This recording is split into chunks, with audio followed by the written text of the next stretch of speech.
Hello viewers, আশা করি সবাই ভালো আছেন। তো আজকের ভিডিওতে আমরা দেখব যে কোনো ছবিতে আমরা বর্ডার কিভাবে আমরা সেট করব।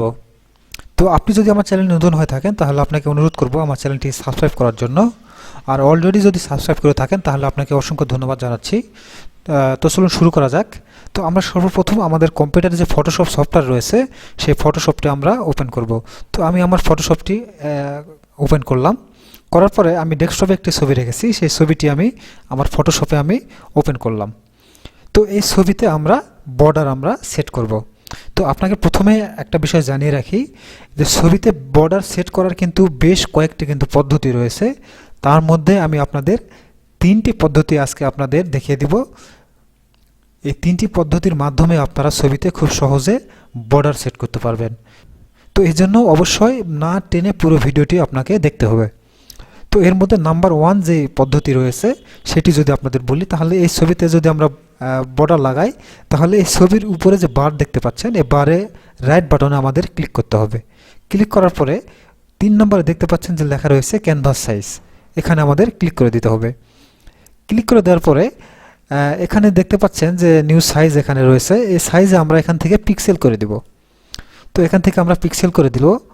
পিক্সেল করে দেওয়ার পরে নিচে যে রিলেটিভ যে টিক মার্ক দেখতে পাচ্ছেন এখানে আমরা টিক মার্কটা দিয়ে দেব। দেওয়ার পরে আমরা এখান থেকে 1 বা 2 এখান থেকে হাইট ওয়াইট এখান থেকে আমরা দিয়ে দেব।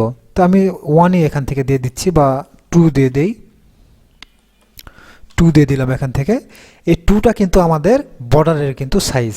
আপনারা এখান থেকে বর্ডার কিন্তু আপনারা চিকন মোটা কিন্তু এখান থেকে করতে পারবেন। তো এরপরে আপনাদের যেটি করতে হবে, নিচের দিকে আপনারা দেখতে পাচ্ছেন যে লেখা রয়েছে ক্যানভাস এক্সটেনশন কালার। তো এখান থেকে আমরা আমাদের যে বর্ডারে যে কালারটা আমরা দেব সেই কালারটা এখান থেকে আমাদের সিলেক্ট করে দিতে হবে। তো এখান থেকে যদি সাদা থাকে তাহলে সাদা আপনারা এখান থেকে কালো করে দিবেন। দেওয়ার পর এখান থেকে ওকে করে দিবেন। তারপরে আপনারা কি করবেন, আবার এখান থেকে ওকে করে দিবেন। তো ওকে করে দেওয়ার সঙ্গে সঙ্গে আপনারা দেখতে পাচ্ছেন আমার এই ছবিতে কিন্তু একটা সুন্দরভাবে কিন্তু বর্ডার কিন্তু সেট হয়ে গেছে। আমি যদি ছবিটা যদি A4 একটি পেজে যদি নিয়ে যাই, তো আমি এখান থেকে ফাইলে নিউ এ ক্লিক করলাম, করার পর এখান থেকে A4 একটা পেজ আমি নিয়ে নিলাম। নেওয়ার পর আমি মুভ টুল সিলেক্ট করে ছবিটাকে যদি টেনে নিয়ে যাই তাহলে আপনারা দেখতে পাচ্ছেন যে ছবিটা কিন্তু আমাদের কিন্তু একটি বর্ডার কিন্তু সেট হয়ে গিয়েছে।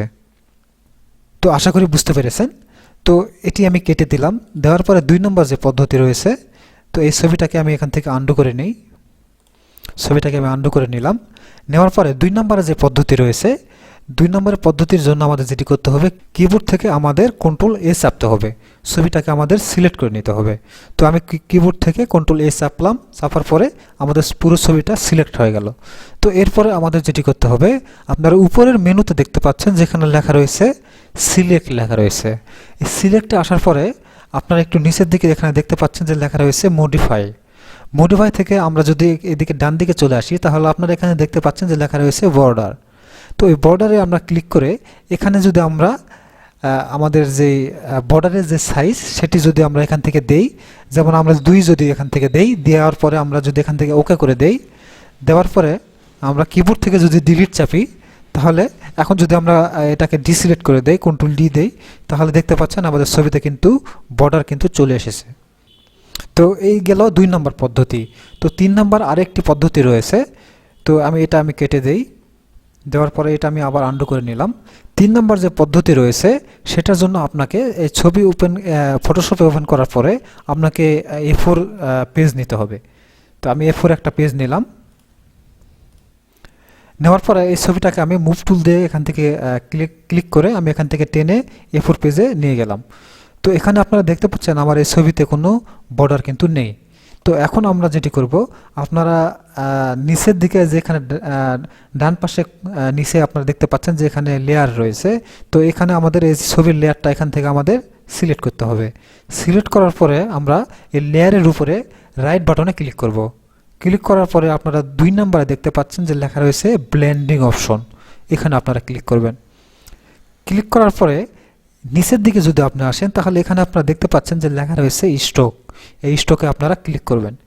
স্ট্রোকে ক্লিক করার সঙ্গে সঙ্গে আপনারা দেখতে পাচ্ছেন আপনাদের ছবিতে একটা বর্ডার কিন্তু চলে এসেছে।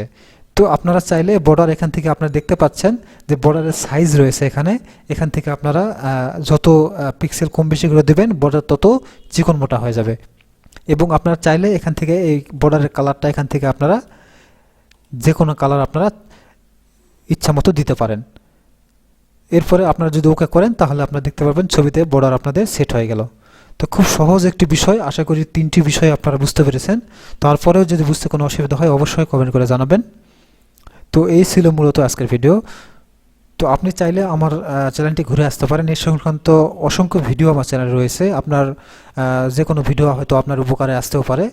তো ধন্যবাদ সবাইকে।